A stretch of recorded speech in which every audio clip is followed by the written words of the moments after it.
carries it right now. And you get it for $5 if you subscribe to Yeah, Peacock TV. It's I nothing. saw that, and I also saw the pilot for the unreleased reality show, Yeah. or the 10 minute or 5 minute Facing pilot. Life. Yeah, Yep. yeah. And just so you know that people watch American Greed. I've watched it like 7 or 8 times. You can't figure out where's the crime. Every other American Greed you watch, guy breaks the law, guy's stealing, guy's lying. It's clear. Guy's, Yeah. My American Greed is called The Sky's the Limit. It's the finale of season 9. I get a letter in jail. I'm in federal prison. In 2015, your case has been deemed the most important case in the United States in 2011. That was the year of my trial, Wow. and we're doing an episode on filming an episode of American Greed right now, and we want to give you an opportunity to participate. I'm in prison already. You know, they don't want to give you any. All they want to do is find a way to put another nail in your coffin. So I was advised not to. My lawyer. You're in prison thinking this is not going to help my situation. It can't in help. case. It can only hurt. It can't. You. It's only going And to be worse. Without me saying anything and making me look bad, because then they'll let editing and they twist whatever. They could want to still do. use, yeah. They right. they used just what they had. And they had Public nothing. stuff that The was government had nothing on me. public, It did exactly. nothing wrong. I Yeah. did nothing And wrong. these guys are just making entertainment. They're not even. Right. They're just trying to get a bag right. off this. But they're also entertainment. trying to find a way to put a spike in your neck. Right. And the one guy they had that lost money, he wasn't even my customer. I'd met him twice. I tried to keep giving him back money to settle with him, and he kept accepting. It's almost like Me Too. Yeah, Me Too. You know. The whole thing is a scam. So they really, I'm a victim of lawfare. I don't want to say the first victim because this particular district in New York is very corrupt. It's known for being very corrupt. It's not me just saying that. This is everybody in the law, the lawyers, the prosecutors, the government. Everybody knows the Southern District is the most corrupt, outrageous district in the United States under the heading of law. Of Department of Justice. Clear for quotations. You got to be kidding me, right? So, getting back to the underwriting, so you have what you call a green shoe. So let's say I'm going to take the company public at 10. That 10 includes commissions and all kinds of fees and everything else. The actual cost to the underwriter is like $850. A little bit under. Yeah, well, $850 to 10 is $1.50. Is Right. about 15%, right? I'm using easy number, about 15%. Yeah, so for example. They're getting stock at a discount, 15% below the market. Well, that's big. Imagine you're underwriting Facebook or Google. That 15% is huge. Apple. Yeah. 15% of. That's why the deals keep getting bigger and bigger and bigger. Billions. 15% of $100 billion deals, $15 billion. So understand how big these trade now. Apparently, iCost, Lower Manhattan, $100 billion. You can quickly see how the fees add up. All these billion-dollar companies went public, and nobody got to eat that green shoe. So let's say the stock's at 10. That's the issue. Now, let me just give you an example. Yeah. IPOs typically, what an IPO means, it's a private company that goes to the public for the first time. So why would you be interested in buying my company if it's never been public before? Because typically IPOs are priced to go up. That's why people fight to get in, because they know nobody would buy them Right. if they didn't look good from the get-go. It's like a debut. For those listening who might not be so technical, think Wolf of Wall Street with the whole craze with the Steve Madden at the end when they go public and it's that whole Right, that they whole run the craziness. stock went to 25. Yes. From 10 or 8. But to make a long story short, so imagine you have this green shoe, right? So you have a $10 stock, and the underwriter gets it 15% below the price. And they run the price from 10 to 15 or 20. The underwriter is selling stock to the public at 20. Crazy. It came out at 10. Now it goes up to 20. They have the right to buy the stock for $850. 15% below the price. That's crazy. Do you understand what a money machine the game is? Yeah. It's a fucking money printing machine. It's a license to print money. And it's a cheat code. Yeah. You understand? I used to say all my life, God forbid I ever had to get a real job. And I had to work for a living. It's a printing press. Now the rules are tightening up, but the firms still get this green shoe. So that's why they run the prices up. The investment banks buying the stock for 15% below the offering price, and they're selling it to the public, making buku dollars, real money, sick money. And they say that I created a footprint that allowed firms to go public around the world. And this way, the banks in Manhattan didn't get a chance to wet their beaks. So somebody put in a call over to the Department of Justice, over to the couple of prosecutors in Lower New York, just like they did to Trump. And all of a sudden, I'm getting indicted.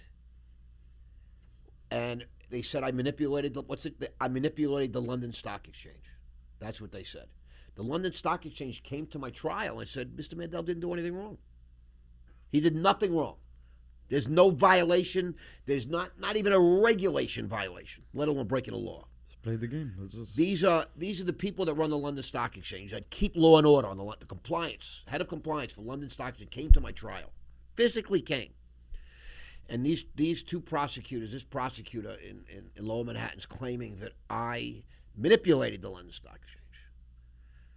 And I did, because that was my job in London. Just like when I drove my car in London, I drove on the other side of the street. Because that's the law over Because there. I'm in London. That's the law. And I'm dealing with London traffic. I was not accused of ripping off any Americans. I don't have one lawsuit, not one. I'll give you an example. Jordan Belfort, Wolf of Wall Street, you mentioned him earlier. Yeah. Got out of prison, he had 200 lawsuits. Wow. He has investors that lost money. They have their own Facebook page. And they from have an people. Instagram This page. is lawsuits from actual They owe over humans. $100 million. He owes $100 million still to this day. He owes over $90 million. Jesus. You know how much I owe victims? Zero. Wow. Wow. Zero.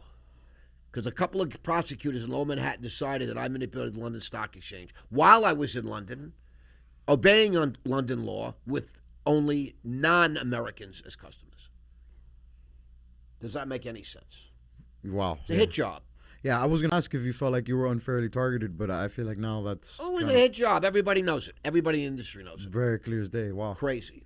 It's really crazy. And the people in London have called me, have reached out to me since I'm out of prison and said, listen, you're welcome here. You're welcome to bring us, in fact, we'd like you to bring us more deals. You know what they tell me? They said, you brought 12 deals. You changed the economy. You brought 12 deals here, all that worked. You didn't leave an unpaid check, an unpaid receipt, an unpaid nothing.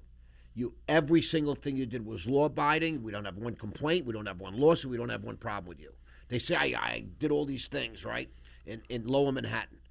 Meanwhile, nobody shows up, no victim statements, no complaints. And you nothing. couldn't skate this trial? You couldn't like just leave to London or they'd extradite you? What's the situation? Yeah, they would have extradited me from. I could have gone to a non-extradition country. Non-extradition country. But that makes me look very guilty. That makes you look guilty, so you can't even I talked to fight my it. wife about it at the time.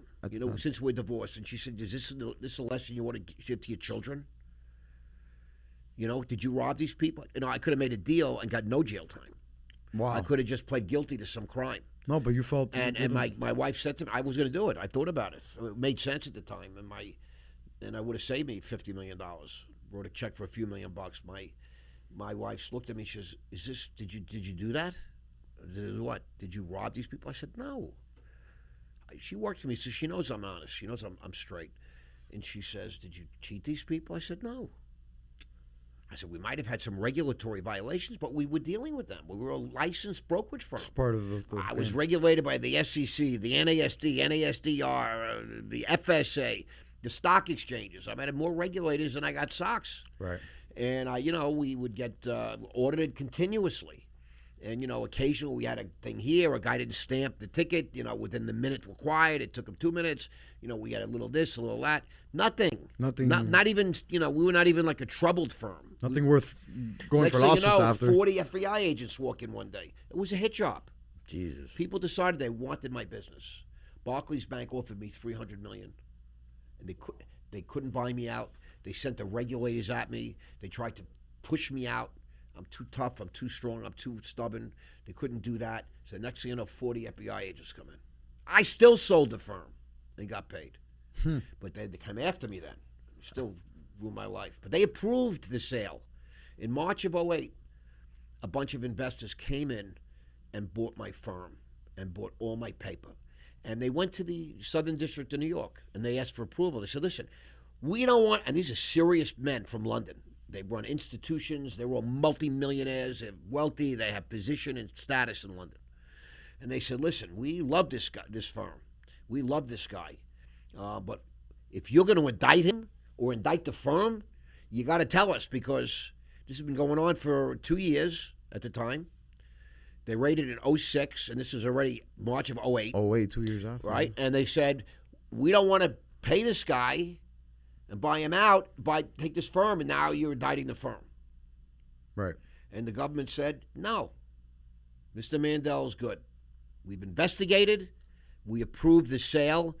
We're not going to indict him, and we're not going to indict the business. This is March of 08. If you remember what happened in 08 and 09? The housing crash. The housing market crashed. Yeah. Everything went fucking tits up. Oh, so billions and billions of lost money. The whole system got caught with its pants down. And they reneged. So too big to fail. Remember that? Yeah. They all failed.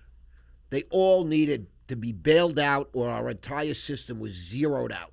Zeroed. I'll give you an example so listeners can understand, and you can understand. On a Friday, the United States Treasury wired $50 billion of our money, taxpayer money, to Citibank. On a Friday, $50 billion left the United States Treasury, went into Citibank's account. On Monday, all the rating agencies rated Citibank. Do you know what they valued it at? $50 million. $20 billion. Oh, 20 billion. Oh, wow. They got $50 billion in cash on Friday. Monday night, they were valued at $20 billion. That means they were negative $30 billion. And that's what all the banks were. All of them. Every one of them needed to be bailed out. Because they stole, they raped, they pillaged, and they got caught with their pants down. Guess what? Sky Capital didn't have a problem.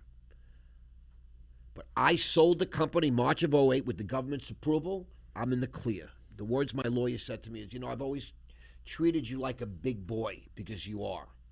I've been very tough on you. Because now I'm going to tell you, for the first time since I know you, you can go to sleep tonight. Wow. You got no problems. Really? Yep. March of 08. Jesus. March of 31st, 08, the wire came in. I got bought out. And April 1st, I was free of Sky Capital. Within a year, the new buyers came in, and they put $10 million of fresh capital into Sky Capital, the company they bought. And the company, I sold it to them, they had capital. They were in good standing, never a problem, even with all the government interference. They put $10 million of clean capital in. In less than a year, they were out of business. What? Because you just can't buy a brokerage firm and think that you run it. It's a very tough business. You got to know what you're doing. And it looks easy from the outside. Yeah, when the market's going up, it's easy.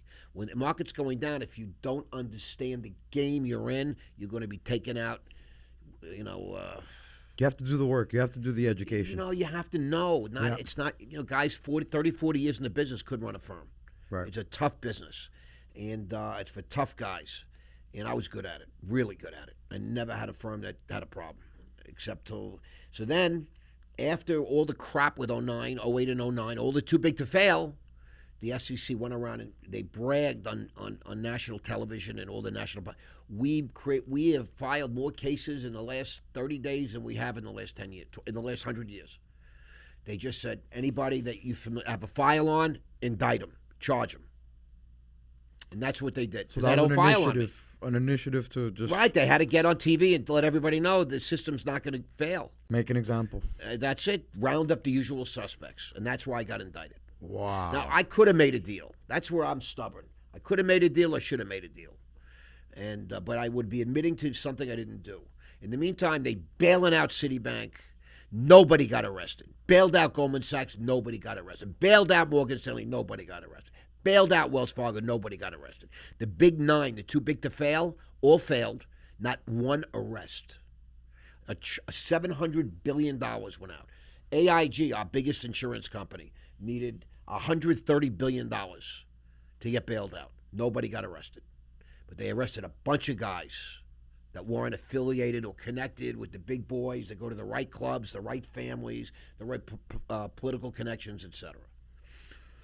So You guys know. That's the truth.